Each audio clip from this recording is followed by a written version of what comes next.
top 5 diet trends for Gen Xers next on Retro Cereal.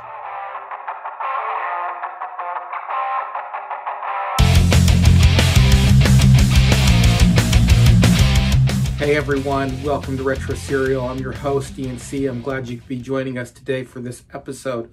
A while back, I did a full podcast on diet plans for Gen Xers and a little bit of workouts for Gen Xers, and I talked about my own personal experience. If you want the long form of this, please go and listen to that. It's about 45 minutes long or something like that. Here in this one, I just pulled out a few of the top ones that people have been on, that I was on, or at least I was on some of them, and I know that were real popular during Generation X. And so we're going to be talking about those today. But before we do that, please, if you wouldn't mind subscribing to the channel, I would really be honored if you did that. It would really mean a lot to us here. It's a small step for you, but it means a lot to us. If you can also push the bell notification, it'll let you know when our shows are available. If you could share it on your favorite social media, that would go a long way too. And if you want to go that one extra step and follow the link below to the Buy Me a Coffee, where you can spend some of your hard-earned cash to help us out here on the program. Every little bit helps.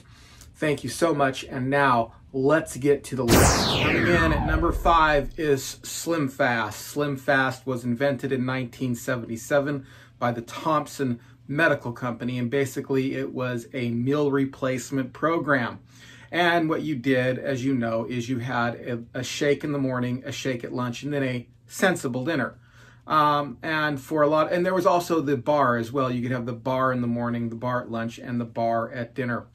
This was a very popular diet program when I was growing up. I went on and off of this many different times in my life. However, I fell into the mistake of drinking the shake and then, an hour later having something to eat anyway, because the shake didn't quite fill me up. And my discipline was, well, let's just say it wasn't quite on target during those days. Did you fall into that same trap? Did you do SlimFast at all? Let me know in the comments section below. Coming in at number 4 is Weight Watchers. Now, Weight Watchers actually had its advent prior to the Generation X, but it was super popular during my growing up years, and it was also super popular in even today. It's a super popular program. It's a combination between calorie restriction to a degree and understanding how different foods work in your body, and a support group. It's both of those things together. It was started by Jean Nedich in the 60s, and she started inviting people into her home to discuss the best way to lose weight, and that resulted in what you know today. Instead of counting calories in this program, you actually count points, because they do realize that a point of an apple or a calorie of an apple may not be the same as a calorie of a donut or a calorie of a chicken breast. And so you had your allotted points, and different things were different points. And then you went to your weekly meeting where you discussed certain aspects of losing weight and weight loss success. I didn't actually try this growing up, but I did try this about a year ago, and it was actually really good. I lost a good 20 pounds. And have kind of kept it off except for this last season. There were some mitigating factors for this last Christmas season why I put some back on. But anyway, it was before the pandemic, and I really enjoyed the community, and it's good. But as growing up, I didn't do this one at all. It has changed. Today they have what's called the free program, where there are lots of foods that are free, like chicken breast. But back in the 70s, 80s, 90s, and even early 2000s, everything was a point. An apple was a point. A salad without dressing was a point. Everything was a point, where today it's a little bit different. But was this a program you tried? Let me know in the comments below. As and all these, at the end of it, it's just like, which one did you have most success on? All right, so that was number 4. Coming in at number 3 is Jenny Craig. Jenny Craig was started in 1983. It is a combination of personal counseling as well as calorie restriction to a degree. Now, the personal counseling, you have that aspect of it, but the calorie restriction really is a result of the meals that they send you. They have prepared meals. That's the word I'm looking for, pre-prepared meals that you actually just heat and eat up, okay, or you cook and eat up. So, I've actually never done Jenny Craig personally. So, but you just eat these meals that they send you. So they have a breakfast meal, they have a lunch meal, and they have a dinner meal, and they have a snack, and they have snacks as well. And the programs are individualized as well for your lifestyle and your body. And this is actually even developing even further today. This was one of those programs that were super popular, but I have to say, growing up in Generation X and growing up with a kid who had some weight to lose and an adult who had some weight to lose, Jenny Craig just wasn't something I ever did. I did a lot of other stuff, but actually that wasn't one of the things that I ever did. So Jenny Craig, again, did you do it? Did you not do it? What do you think of the program? Let me know. Did you have success on it? Listed in the comments below. Coming in at number 2 is Susan Powter, Stop the Insanity. This was an interesting diet, to say the least. The thought behind the diet was it's not that food makes you fat, but that fat makes you fat.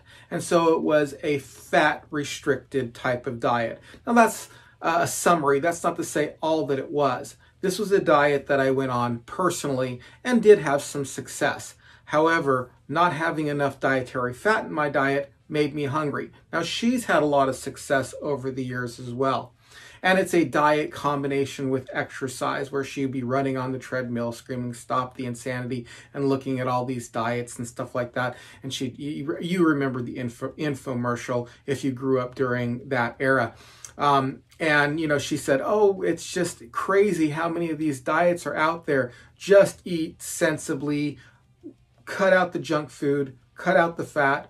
Not a bad plan. However, I had a difficult time staying on it because of the fat restriction caused me to be hungry a lot, and it was just super difficult to stay on it continually. But if somebody stays on a diet continually and loses weight like Susan Powter has done and maintain that weight loss, good for her and good for you. That's my number 2 position. What do you think of Susan Powter? How did you do on the diet? Did you try it at all? It's fallen out of favor a little bit. Hasn't had the lasting success, say, that a Weight Watchers has had over the years. But, it was super popular. She was on the infomercials all the time. She had her own show, Stop the Insanity. It was interesting to say the least. Let me know in the comments section below. Coming in at number 1, can you guess what it is? Well, I won't keep you in suspense for too long, but I bet you can. It's Atkins Diet Revolution. That book was first published in 1972.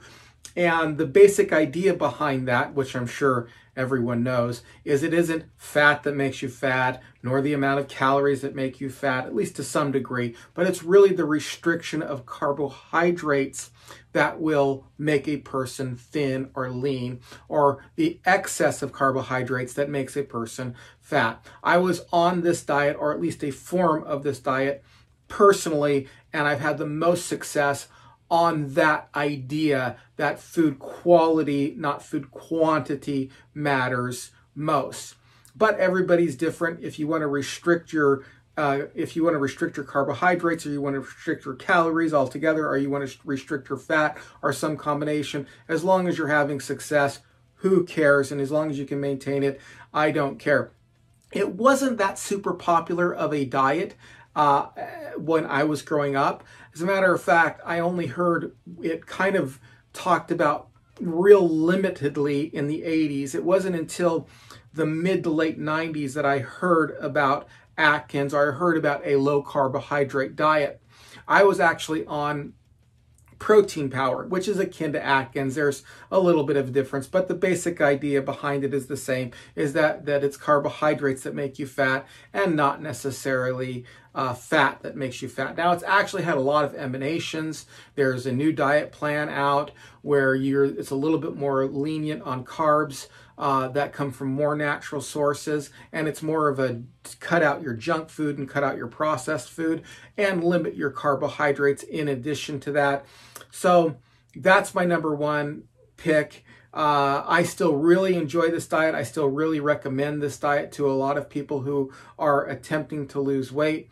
it's a good place to start. It's a really good place to start. You might need to modify it to yourself, but it is a great place to start, and a lot of people have found success on that diet, or a diet like that, like I found success on that diet.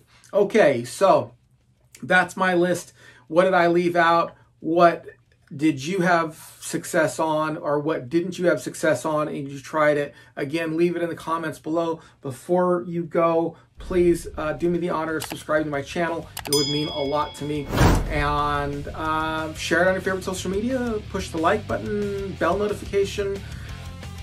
Follow the link below to buy me a coffee if you want to donate some of that hard-earned cash to what we're doing here. And as always, thank you, and we will see you again on another episode of Retro Cereal.